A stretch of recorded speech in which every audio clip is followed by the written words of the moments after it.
ફરીથી એનું પણ રિવિઝન થઈ જશે.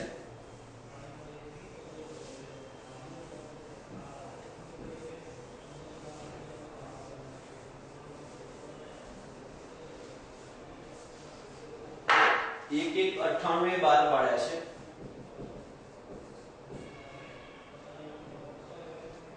એટલે બેંક ખાતે ઉધાર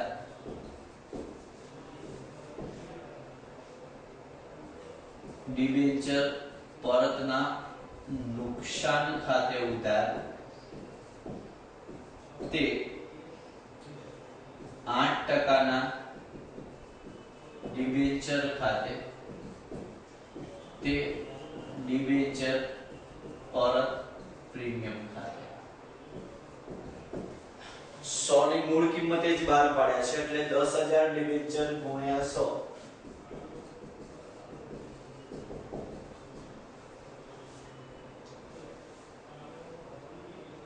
એટલે 10 લાખ પરત પ્રીમિયમ 10% છે એટલે 10 રૂપિયા ગુણ્યા 10000 ડિબેન્ચર એટલે 1 લાખ અને તેટલું જ નુકસાન 1 લાખ રૂપિયા. તો કંપની 100 રૂપિયામાં ડિબેન્ચર બહાર પાડે છે એટલે 10 લાખ મળે છે. તો 10% પરત પ્રીમિયમ પરત કરશે તેનો મતલબ એ થયો કે કંપની 110 પાછા આપે છે એટલે કંપની માટે નુકસાન 10 રૂપિયાનું થશે જે આપણે ઉધાર કરી ચૂક્યા છે. હવે પાછા આપવાના થાય ડિબેન્ચર કંપનીને તો ડિબેન્ચર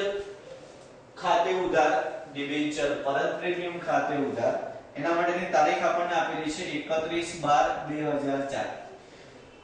આ પહેલા પણ ચર્ચા કરી તે પ્રમાણે કે જો તારીખ આપી તો તારીખ લખવી જરૂરી છે જો પૂરેપૂરા માર્ક્સ મેળવવા હોય તો 31/12/2004 ડિબેન્ચર પરત કરીએ છીએ એટલે 8% ના ડિબેન્ચર ખાતે ઉધાર ડિબેન્ચર પરત પ્રીમિયમ ખાતે ઉધાર તે ડિબેન્ચર હોલ્ડર ખાતે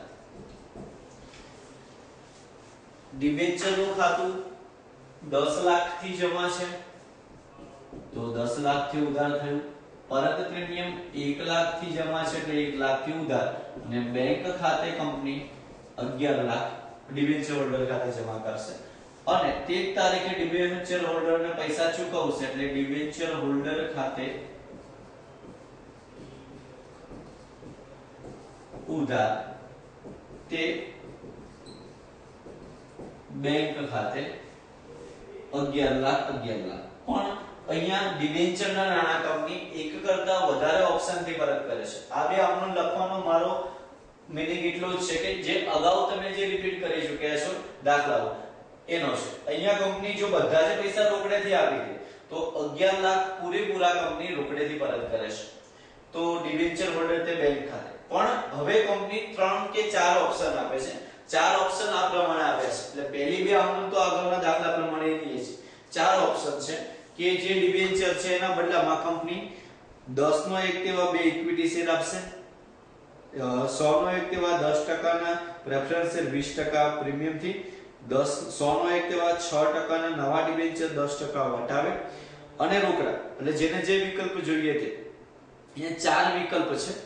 તો 4 વિકલ્પની અલગ અલગ આમનોંધ થશે. તો ડિબેન્ચરના નાણાં પરત કરવાની જે આમનોંધ છે ડિબેન્ચર હોલ્ડર તે બેંક એના બદલે જે લોકોને શેર મૂડી શેર આપે છે ઇક્વિટી શેર તે ઇક્વિટી શેર મૂડી ખાતે જમા થશે. જે લોકોને કંપની પ્રેફરન્સ શેર આપે છે તો તે પ્રેફરન્સ શેર મૂડી ખાતે જમા થશે. જે લોકોને કંપની નવા ડિબેન્ચર આપે છે તો તે ડિબેન્ચર ખાતે જમા થશે અને જે લોકોને કંપની રોકડા આપે છે એ લોકોના બેંક ખાતે જમા થશે. તો અહીંયા ડિબેન્ચર પરત કરતી વખતે કંપની જે ઓપ્શન આપ્યા છે એ પ્રમાણે આ એક જ આમનોંધના 4 ભાગ પડશે. તો ડિબેન્ચર પરત કરવા માટેનો પહેલો વિકલ્પ છે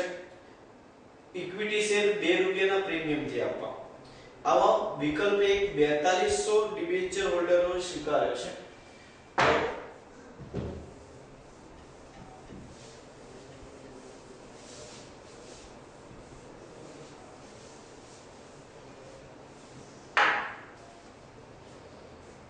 વિકલ્પ 1 ઇક્વિટી શેર આપીએ છીએ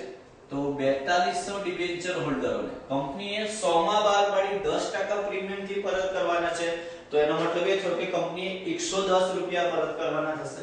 તો 4200 ડિબેન્ચર વાળાને 4200 ગુણ્યા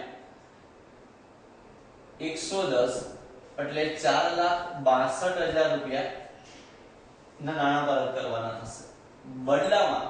કંપની ડિબેન્ચર હોલ્ડરોને 12 રૂપિયાના એટલે કે 10 રૂપિયાનો ઇક્વિટી શેર 12 ના ભાવે પરત કરે છે એટલે 12 રૂપિયા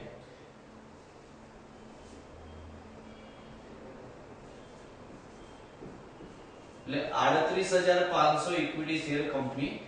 આપશે તો કુલ 4200 ડિબેન્ચર ના બદલામાં કંપની 12 રૂપિયાના ભાવ એટલે કે 10 નો ઇક્વિટી શેર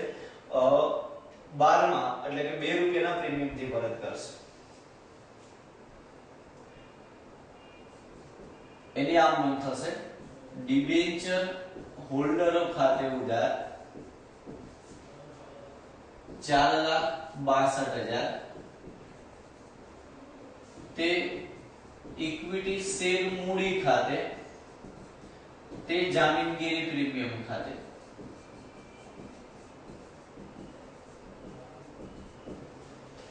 ઇક્વિટી શેર મૂડી 10 રૂપિયાનો શેર છે અને પ્રીમિયમ 2 છે એવા 38,500 ઇક્વિટી શેર છે તો 38,500 ગુણ્યા 10 3,85,000 અને 38,500 ગુણ્યા 2 એટલે 77,000 રૂપિયા પ્રીમિયમ થશે તો આ વિકલ્પ 1 થયો દરેક એવા 4200 ડિબેન્ચર હોલ્ડરોએ સ્વીકાર્યો છે એટલે 110 ગુણ્યા 4200 એટલે 4,62,000 ચૂકવવાના થાય એટલે ડિબેન્ચર હોલ્ડર ખાતે ઉધાર 4,62,000 દરેક